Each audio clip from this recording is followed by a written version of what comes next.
Current bill দেখছো 200 টাকা আইছে। এত কারেন্ট বিল এলে চলন যাইব না। তোর এই জায়গায় ঠান্ডা বাতাসে কি যে ঘুমাইছে আমার। কাম কর তুই আজকে নিচে এসো, আমি আর বৌমা খাটের উপরে শুই। কি কইলো আম্মা এটা? বাপের বাড়ি চলে যাবো, এখানে থা না থাই একই কথা। যা উপরে উঠো ঘুমা। বৌমা, ও বৌমা, কুন্ডার মধ্যে ঢুকলি দরজা রাখতেইব। ও বৌমা। জি আম্মা, কখন কিছু করন লাগবো? পুরো সরো তো। আব্বা কি হলো রুমের মধ্যে? আম্মা ও বউ এইতে তো চাই হাঙ্গা দিন তো দুয়ারটারে আটকাইয়া। লাগতাছে মেজাজটা। আমারে কত মানুষে কইছে বিয়ের পর পোলাপান চেঞ্জ হয়ে যায়। আমি কইছি আমার সত্তার জীবনেও চেঞ্জ হইব না। আমি একটু কথা কইতে আমু হ্যাঁ দুয়ারটা সবসময় বন্ধ থাকে। ওই আমার দরজা তো খোলাই থাকে, একটু আগে লাগাইছিলাম। হয় হয় আমি হ্যাঁ জানি, আমি আইয়ে খালি ফেরত যাই। আব্বা ঘরের মধ্যে হাঙ্গা দিন বই থাকবি না, একটু আটা চলা করবি। আচ্ছা মা আটা চলা তো করি। আচ্ছা হন এবার তোর বড় আপায় ফোন দিছিল খালি যাইতে কই। ও আচ্ছা যাবা তাইলে ঘুরে আসবা।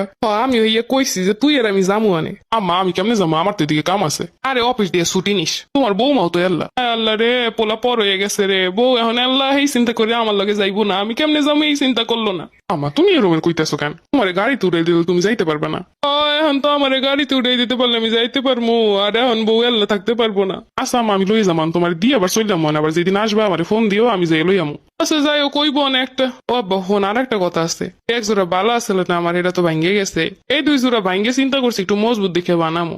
দেও বানাইতে দিও, আমার কাছে তো টাকা পয়সা নাই বাপ। তুই না সুপারি বিক্রি করলা প্রায় 15-20 হাজার টাকার। আরে হেটা কি থাই নি, এতে ওতে খরচ করতে করতে কবে শেষ হয়ে গেছে।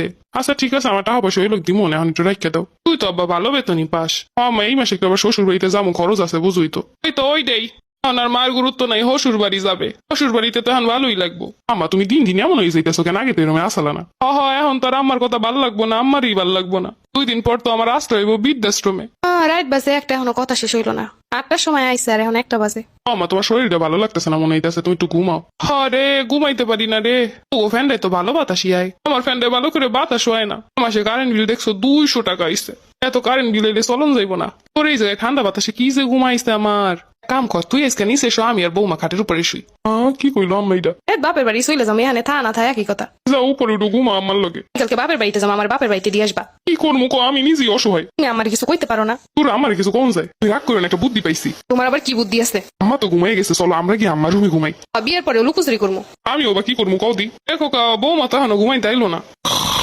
দেখছো হে নাকি ঘুমাইছে? আম্মা তুমি ঘুমাও নাই? আরে বৌমারে পাঠাই দে, বৌমা না এলে ঘুমাইতেছে না। আরে আমার পিয়ারের শাশুড়ি সারাদিন জয়ও দেখতে পারে না, ঘুমানোর টাইমে আমার ছাড়া ঘুমায় না। কি আর করার, তুমি যাও ঘুমাও। আর কে বাড়িতে যাবো কয়ে দিলাম, প্রতিদিন দিন আমার সবার ভালো লাগে না। রাগ করো না পাখি, তোমার বিস্তর পেজ দিয়া একটা ড্রেস কিনে দিবো। ড্রেস? এত কিছু বিসর্জন দিতেছি আর তুমি শুধু বিস্তর পেজ দিয়ে একটা ড্রেস আইনে দিবা? ইয়ারা ফ্যাশন দিয়ে জুতা কিনে দিবো। এই সুন্দর সুন্দর জুতা তোমার একবার দেখলি তোমার মন ভালো হয়ে যাইবো। রং তো কম পারো না, রাগ ভাঙানোর বুদ্ধিও শিখে গেছো দেখতাছি। 1-2টা জিনিস কিনে দিয়ে তো পরিস্থিতি ঠান্ডা হইলো, সব চাপ আমার উপরে। তো কিছু শাশুড়ি আছে এমন ইচ্ছা করি এমন করে, কোন রকম পরিস্থিতি এরা বোঝার চেষ্টা করে না। পোলাপাইন বিয়ে করে এরা বাচ্চা মতো আচরণ শুরু করে, সবকিছু বোঝে ঠিকই, তাও না বোঝার ভান করে। তাও তো ভালো এরকম একটা জামাই পাইছে, নাইলে তো কপালের উপর দিয়ে যে কি যাইতো। কিছু কিছু ফ্যামিলিতে তো এই জামাইটাও বোঝে না।